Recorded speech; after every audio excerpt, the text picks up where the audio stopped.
During the mid-400s, the world was trapped in darkness. There was no electricity, no engines, no flying machines, no telescopes to pierce the heavens, no microscopes to reveal the tiny world of life. People followed beliefs without proof, afraid to question what they were told. If thunder struck, people believed God was angry. If illness came, they burned herbs and prayed that evil spirits would leave the body. A simple fever could end a life because medicine was little more than superstition. Most people lived and died within a few miles of their birthplace. Why? Because travel was slow and dangerous. Roads were rough, filled with robbers and soldiers at war. There were no trains, no vehicles, only tired feet and wooden carts pulled by animals. A journey of 20 miles could take an entire day. They walked on muddy roads, dragged carts with animals, and feared the forests at night. War was constant. Kings fought over borders while peasants hid in fear. The Black Plague had recently swept across Europe, killing millions and leaving behind empty villages and silent streets. Books were so rare that even touching one was a privilege. Knowledge was guarded by priests and forbidden to common people. If someone dared to ask, "Why does the sky glow? Why do birds fly? What lies beneath the skin?" he was mocked or punished. It was a world where belief was stronger than truth.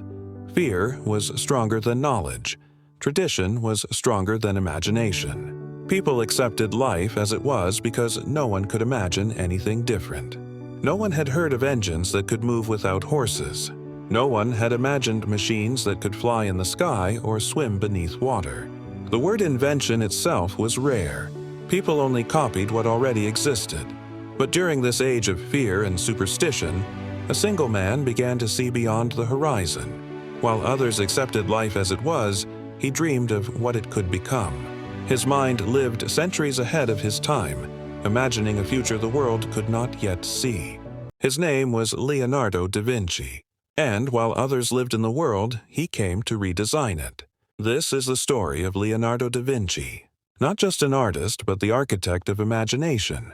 Leonardo da Vinci was born on April 15, 1452, in a small farmhouse near the village of Vinci, Italy.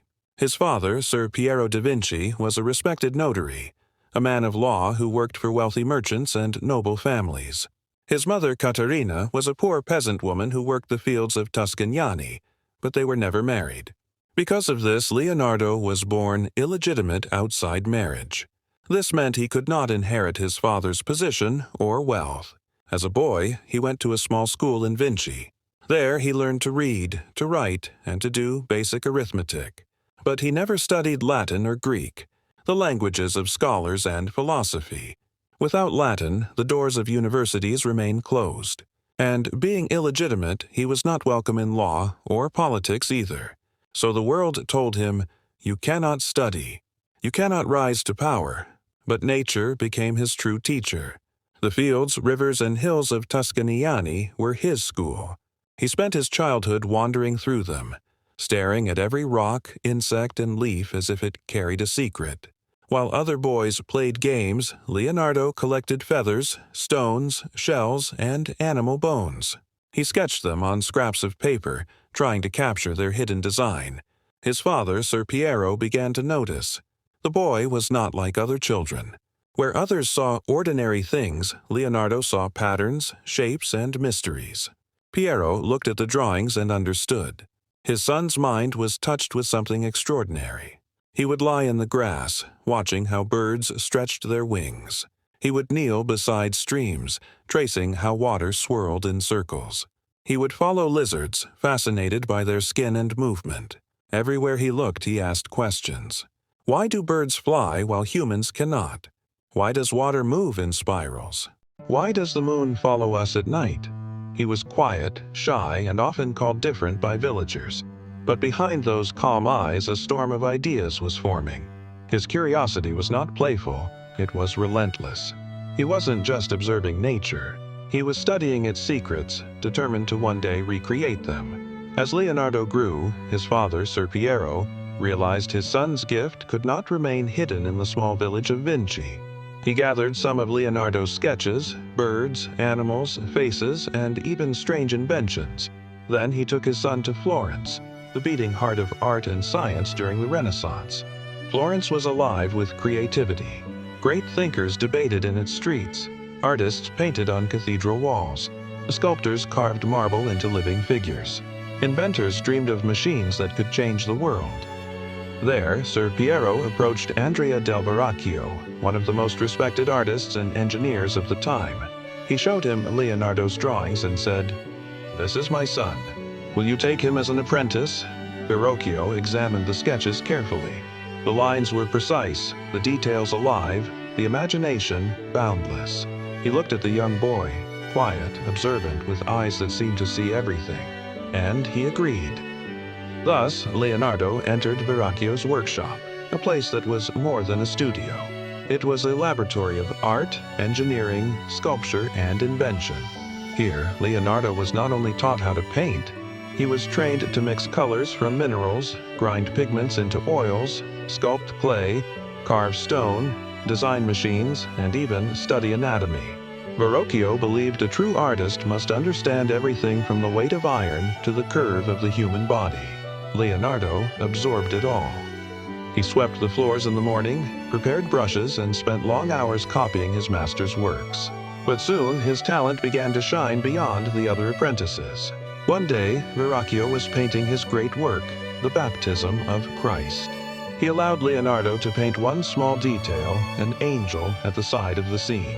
When the painting was finished, the angel Leonardo painted seemed to breathe with life, glowing with a softness Verrocchio himself had never achieved. In that moment, Verrocchio was so amazed by his student's talent that he put down his brush and never wished to paint again. The master realized that the future now belonged to the student. From that moment, Leonardo was no longer just a curious boy from Vinci. He was a rising star of Florence, an artist and thinker the world could not ignore. As the years passed, Leonardo's hunger for learning grew stronger than ever. He was no longer satisfied with paint and brushes alone. For him, art was only one doorway. The world itself was the real book to be studied. He began filling notebooks with thousands of sketches, questions, and strange inventions. Flying machines with wings like birds, bridges that could fold and unfold, tanks shaped like armored turtles, weapons of war, and machines to make life easier. Every idea that came into his mind, he drew. Every object he saw, he studied. He filled his pages with tiny handwriting, written from right to left, as though reflected in a mirror. At first, it seemed mysterious, but to Leonardo, it was simple. He was left-handed, and writing backward kept his hand from smudging the ink as it moved across the page. Some believe he also wrote that way to protect his ideas, to keep his inventions and discoveries secret in a world that often feared new knowledge. And perhaps it was simply the mark of his unique mind. A mind that saw the world differently, that thought in ways no one else dared. His mirror-like writing became a symbol of how he lived, practical, private, and endlessly original. But his true obsession was understanding life itself. He dissected birds, studying the hidden mechanics of wings. He opened up animals, tracing muscles and veins. And with special permission, he dissected human bodies at a time when most people saw this as dangerous, even sinful. What others called gruesome, Leonardo called discovery.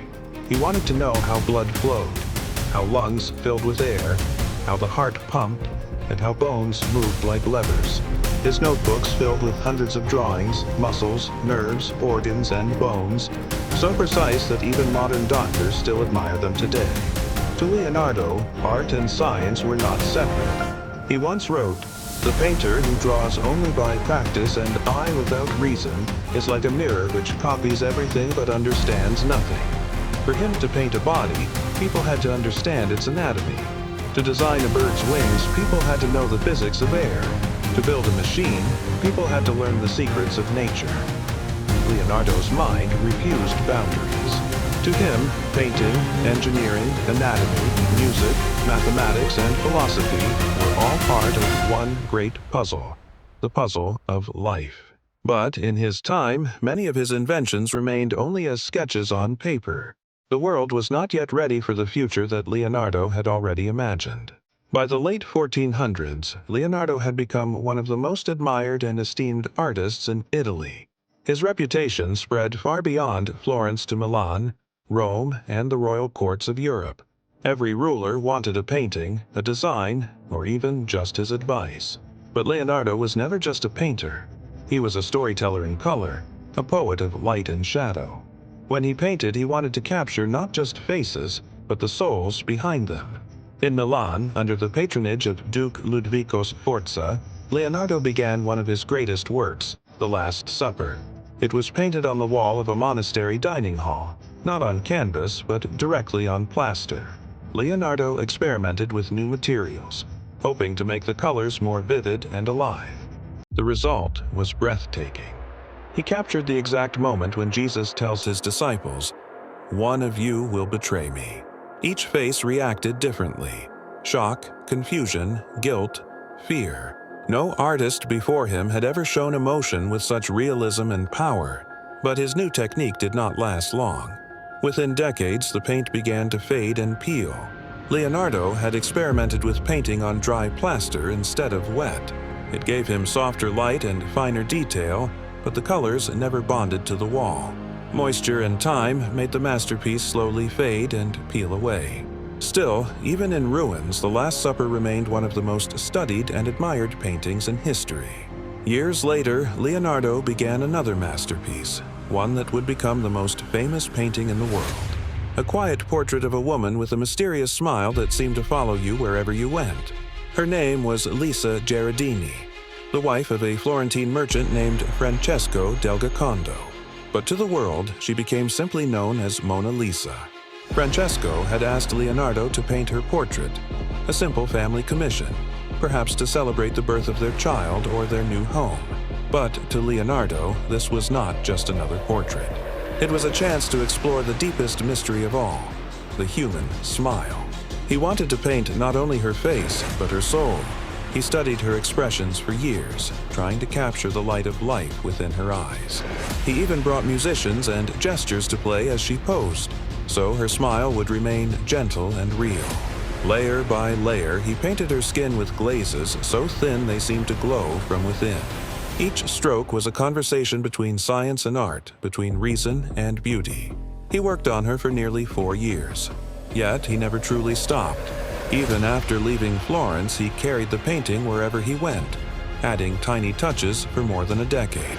It was the one work he could never let go, the masterpiece that lived and breathed with him until his final days. To him, Mona Lisa was not just a woman. She was the symbol of human emotion itself, calm yet alive, joyful yet distant, forever mysterious. To Leonardo, art was never finished, only abandoned. He could not stop perfecting what he saw as the living mystery of human beauty. He once said, "The painter's mind must become like a mirror, transforming everything it sees into truth." The Mona Lisa became that truth. Not just a face, but a symbol of mystery, emotion, and perfection. By now, Leonardo was more than an artist. He was a legend, a man whose brush captured what words could never say. As the years passed, Leonardo's restless mind could no longer be contained by Italy. He had served dukes, popes, and princes. Yet politics and jealousy often shadowed his genius.